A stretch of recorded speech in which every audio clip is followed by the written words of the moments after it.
베드로전서 5장 10절부터 14절까지 제가 대신 봉독해 드리겠습니다. 모든 은혜의 하나님 곧 그리스도 안에서 너희를 부르사 자기의 영원한 영광에 들어가게 하시니가 잠깐 고난을 당한 너희를 친히 온전하게 하시며 굳건하게 하시며 강하게 하시며 덜을 견고하게 하시리라. 권능이 세세 무궁하도록 그에게 있을지어다. 아멘.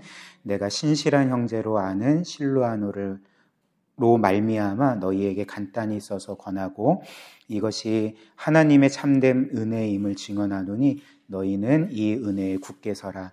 택하심을 받은 함께 받은 바벨론에 있는 교회가 너희에게 문안하고 내 아들 마가도 그리하느니라. 너희는 사랑의 입맞춤으로 서로 문안하라. 그리스도 안에 있는 너희 모든 이에게 평강이 있을지어다. 아멘. 저희가 지난주에 베드로전서 5장 말씀 같이 살펴보고 이제 베드로전서의 마지막 설교라고 말씀을 드렸는데 제가 또 이 말씀 묵상하면서 2번 정도 더 전해야 되겠다 생각이 돼서 오늘 또 베드로전서 5장 말씀 함께 살펴보겠습니다. 이 5장 우리가 읽은 마지막 부분의 말씀은 이제 그 사도 베드로가 이 서신을 마무리하면서 마지막 인사말을 그 성도들에게 전하고 있죠. 그래서 12절 말씀 다시 보시면 이제 이렇게 말합니다. 내가 신실한 형제로 아는 실루아노로 말미암아 너희에게 간단히 써서 권하고 이것이 하나님의 참된 은혜임을 증언하노니 너희는 이 은혜에 굳게 서라. 이렇게 말합니다. 그래서 사도 베드로는 내가 이 베드로전서 서신을 이 말씀을 실루아노를 통해서 너희에게 전한다. 이렇게 밝히고 있지 않습니까? 여기에서 실루아노라는 사람은 우리가 누구일까 궁금해할 수도 있는데 그 신학자들에 따르면 이 실루아노라는 인물은 사도행전에 등장하는 그 사도 바울과 함께 전도 여행을 했던 실라로 생각을 합니다. 실루아노를 이제 실라로 생각을 하는 거죠. 그래서 말씀드린 것처럼 이 실라는 사도 바울의 동역자였고요. 그와 함께 전도 여행을 했고 특별히 사도행전 16장 말씀을 보면 그 바울이 빌립보에 가서 복음을 전합니다. 그래서 그 복음으로 여러분들이 아시는 그 루디아라는 여성과 또 그의 가족이 구원을 받게 되는 거죠.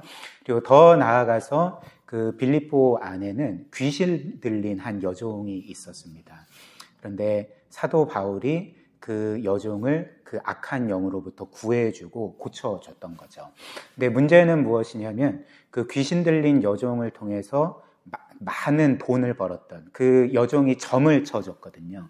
그래서 그것을 통해서 많은 돈을 벌었던 주인들이 이제 붕괴하고 사도 바울과 그 신라를 거짓 고발합니다. 그래서 이 두 사람은 매를 맞고 감옥에 갇히게 된 거죠. 근데 놀랍게도 기적적으로 그 감옥이 위치해 있던 땅에 큰 지진이 났고 감옥 문이 다 열리게 되죠.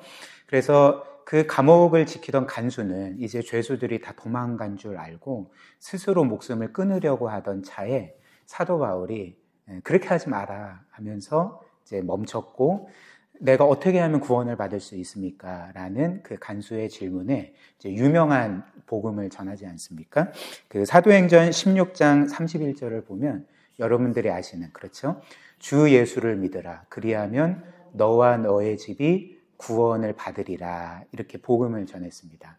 그리고 그 복음을 받은 간수와 또 그의 가족은 진짜로 주 예수를 믿음으로써 간수뿐만 아니라 그의 가정 전체가 구원을 받는 일들이 일어나게 된 거죠.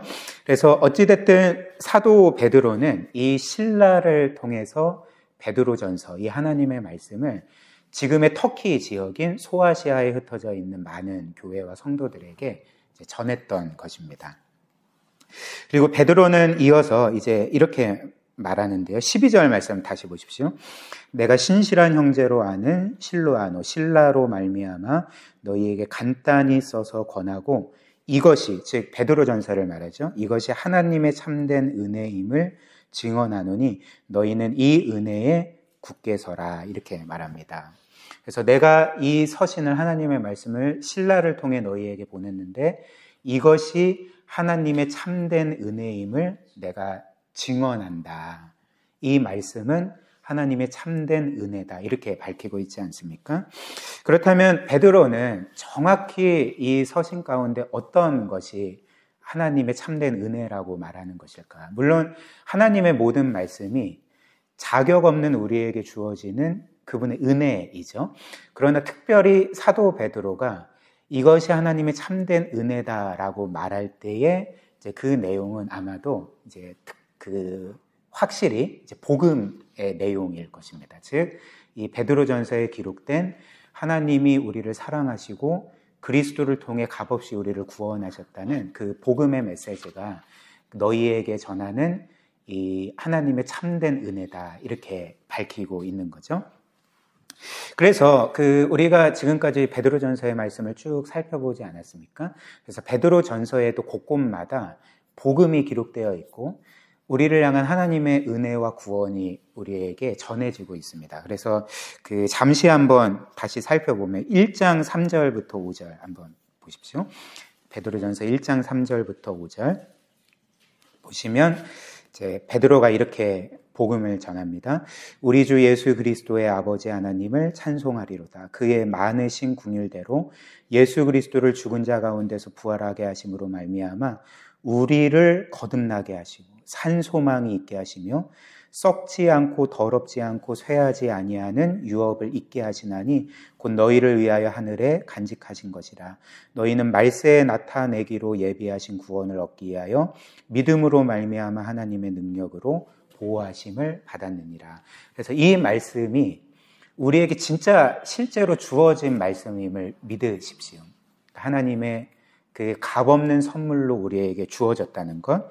그래서 그의 많으신 긍휼대로 그리스도를 통해 우리를 구원하실 뿐만 아니라 우리를 자녀 삼으시고 영원한 그분의 상속자로 삼으셔서 그분의 영원한 나라 영광을 우리에게 주셨다. 이것이 우리에게 이미 주어진 하나님의 은혜라는 거죠. 또 1장 18절 19절도 또 이렇게 말합니다. 너희가 알거니와 너희 조상이 물려준 헛된 행실에서 대속함을 받은 것은 은이나 금같이 없어질 것으로 된 것이 아니요 오직 흠없고 점없는 어린 양 같은 그리스도의 보배로운 피로 된 것이니라. 우리가 구원받은 게 이제 그리스도의 보혈로 그분이 우리를 위해 흘리신 피로 이제 구원받았다 이렇게 말하죠. 또 2장 9절 10절 한번 보십시오. 2장 9절 10절입니다. 그러나 너희는 택하신 족속이요 왕같은 제사장들이요 거룩한 나라요 그의 소유가 된 백성이니 이는 너희를 어두운 데서 불러내어 그의 기이한 빛에 들어가게 하신 이의 아름다운 덕을 선포하게 하려 하심이라. 너희가 전에는 백성이 아니더니 이제는 하나님의 백성이고 전에는 긍휼을 얻지 못하였더니 이제는 긍휼을 얻은 자니라. 그래서 백성이 아닌 우리를 백성으로 삼아주셨고 긍휼을 얻지 못했던 우리에게 긍휼을 베풀어 주셔서 우리를 택하신 족속 왕같은 제사장 거룩한 나라 그의 소유가 된 백성으로 삼으신 것. 이것도 이제 복음인 거죠. 그리고 베드로전서 2장 24절 25절 친히 나무에 달려 그 몸으로 우리 죄를 담당하셨으니 이는 우리로 죄에 대하여 죽고 의에 대하여 살게 하려 하심이라. 그가 채찍에 맞음으로 너희는 나음을 얻었나니 너희가 전에는 양과 같이 길을 잃었더니 이제는 너희 영혼의 목자와 감독 되신 예수 그리스도에게 돌아왔느니라. 이렇게 말합니다. 그리고 베드로전서 3장 18절 보십시오.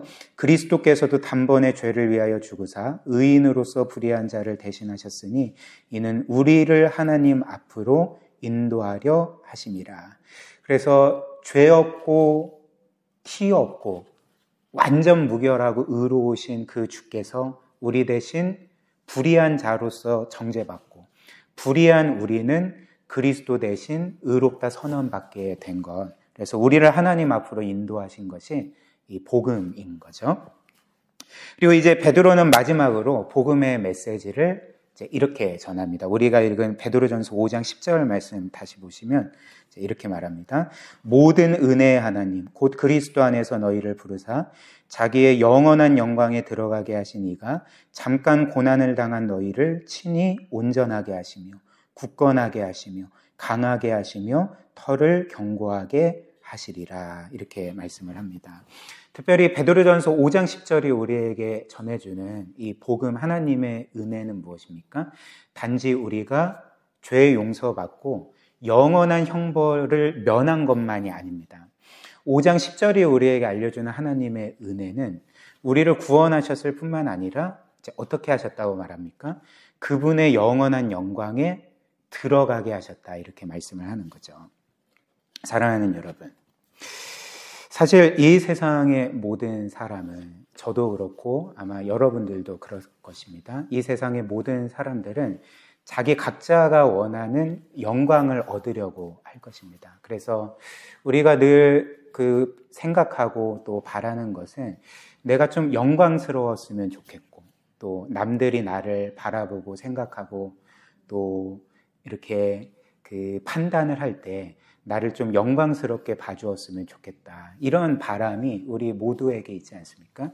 목회자인 저에게도 있죠. 목회적으로 성공해서 뭔가 내가 원하는 영광을 얻는 것, 설교를 통해 많은 이들에게 인정받고 칭찬받는, 알아주는 그런 영광을 얻는 것이 은연중에 제 마음에 있음을 이렇게 종종 깨닫게 됩니다. 근데 우리 모두가 다 그렇다는 거죠.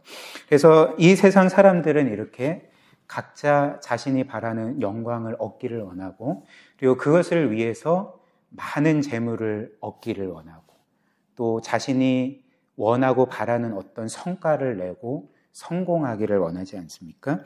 그리고 어떤 이들은 외모를 아름답게 꾸미기를 원하고 또 좋은 차와 좋은 집과 사회적인 지위와 이런 여러 것들을 이루어서 뭔가 영광을 얻기를 원하는 거죠.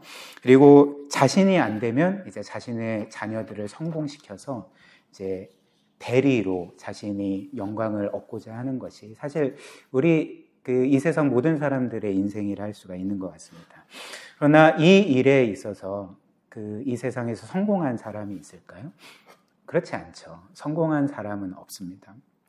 물론 우리가 볼 때 세상의 기준으로 성공한 사람들이 좀 있기는 하지만 그러나 우리가 그들을 보면 또 우리의 삶에서 늘 경험하는 바는 우리가 원하는 성공을 이룬다 할지라도 그것은 잠깐이고 금방 그 성취감들이 사라지고 그리고 그 잠깐의 만족은 사라지면서 더 갈급해지고 더 공허해지고 더 공고해지는 것이 이 세상 사람들의 삶이 아니겠습니까?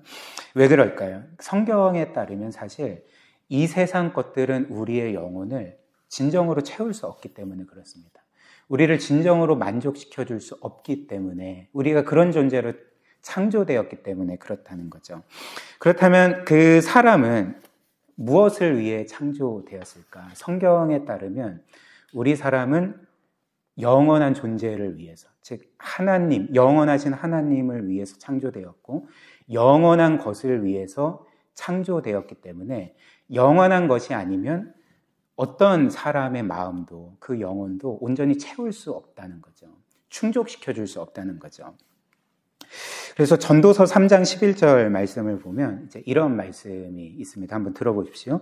하나님이 모든 것을 지으시되 창조하시되 때를 따라 아름답게 하셨고 또 사람들에게는 영원을 사모하는 마음을 주셨느니라. 이렇게 말씀을 합니다. 그래서 하나님께서 이 세상 만물뿐만 아니라 특별히 사람을 창조하셨을 때 사람에게는 특별히 영원을 사모하는 마음을 주셨다는 거죠. 그러니까 우리 모두에게 사실 본성적으로 영원한 것을 추구하는 마음이 있지 않습니까? 우리는 사실 이 세상을 살고 죽고 우리의 존재가 끝나기를 원하지 않습니다. 이 세상 모든 사람들이 원하는 것은 과거의 진시황이 그랬던 것처럼 영원히 살길 원하고, 우리는 영원한 생명을 원하고 영원한 행복을 원하고 또 영원한 평안을 원하고 영원한 안식을 원하고 영원한 성공과 영광을 원하는 이들이 아닙니까? 왜냐하면 우리의 본성이 하나님으로 인해서 그렇게 창조되었기 때문에 그런 거죠. 그러나 이 세상의 것들 중에는 영원한 것들이 없죠. 다들 시간의 흐름 가운데 결국은 사라져 버릴 것들이기 때문에 그 어떤 것도 우리의 심령을, 영혼을 사모하는 우리의 마음을 채울 수가 없다는 거죠. 그래서 베드로전서 1장 24절 25절 보면 이제 이런 말씀이 나오거든요. 그러므로 모든 육체는 풀과 같고 그 모든 영광은 풀의 꽃과 같으니 풀은 마르고 꽃은 떨어지되 오직 주의 말씀은 세세토록 있도다. 이렇게 말씀을 하는 것입니다.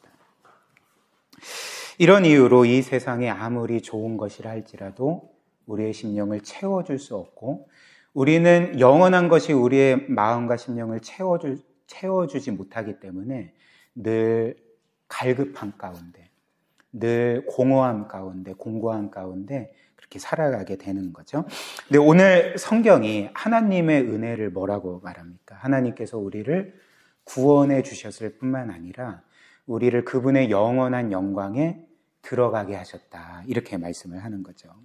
즉, 우리를 구원하셨을 뿐만 아니라 우리를 그분의 자녀로 삼아주셔서 영원한 나라에 들이시고 그 나라를 우리에게 그 유업으로 주시고 영원한 모든 것을 우리에게 선물로 약속하셨다. 이렇게 말씀을 하는 거죠.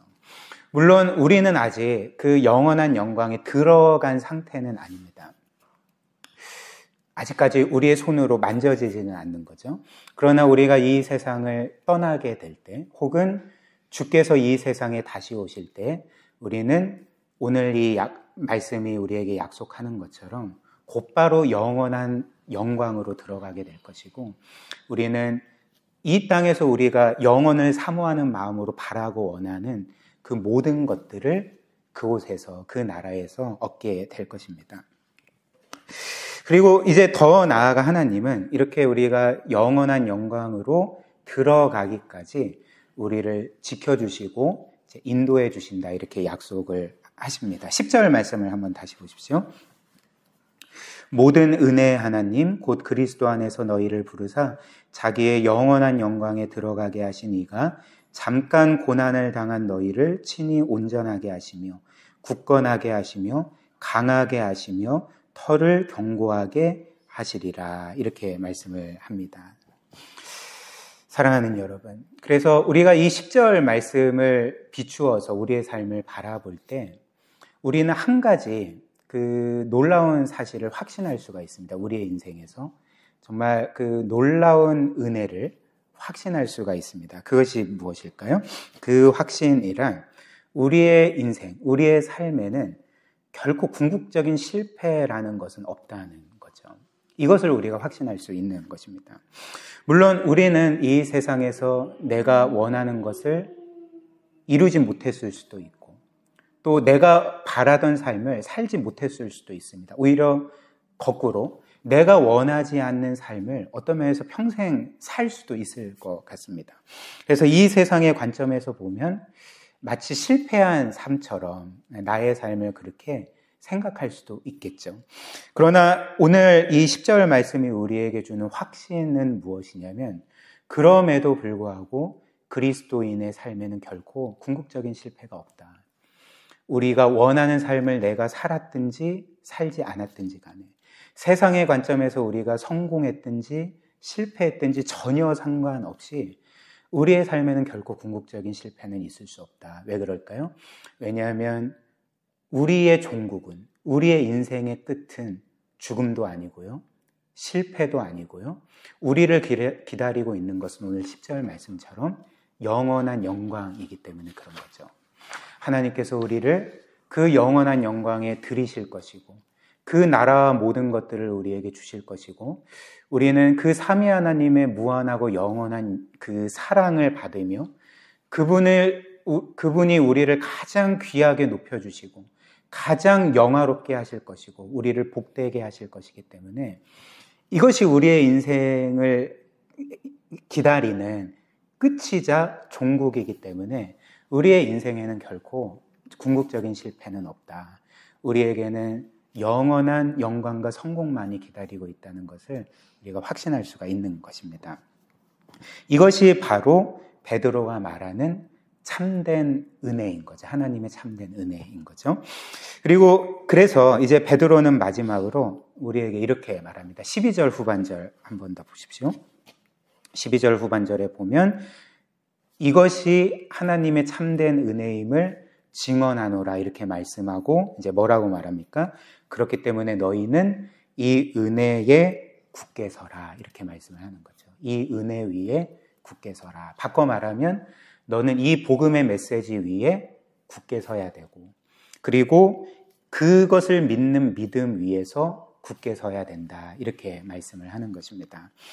사랑하는 여러분, 우리가 신앙생활을 하면서 다 경험하는 것처럼 사실 우리의 삶은 은혜에서 멀어지면 멀어질수록 우리는 하나님은 작게 보이고 이 세상이 우리에게 굉장히 크게 보입니다.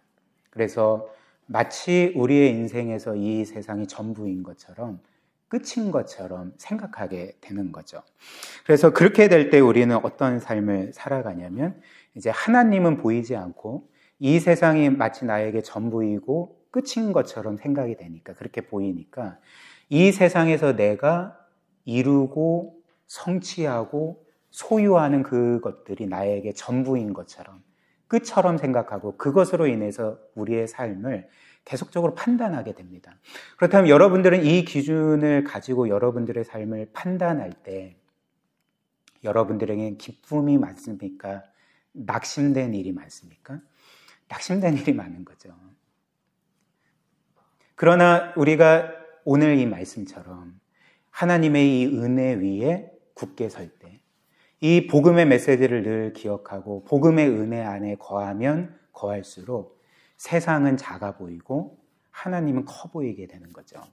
그래서 우리가 이 세상에서 겪는 그 모든 것들이 바울이 말한 것처럼 이 세상에서 우리가 겪는 이 고난은 장차 나에게 나타날 영광과 비교하면 아무것도 아니다 라고 고백했던 것처럼 우리가 은혜 가운데 계속적으로 거하게 되면 이 세상은 작아지고 하나님은 커져서 이제는 이 세상에서 내가 소유한 것, 내가 이룬 것에 따라서 나의 인생을 판단하지 아니하고 도리어 하나님께서 그리스도 안에서 우리에게 주신 것들에 따라서 우리 자신을 생각하게 되는 거죠.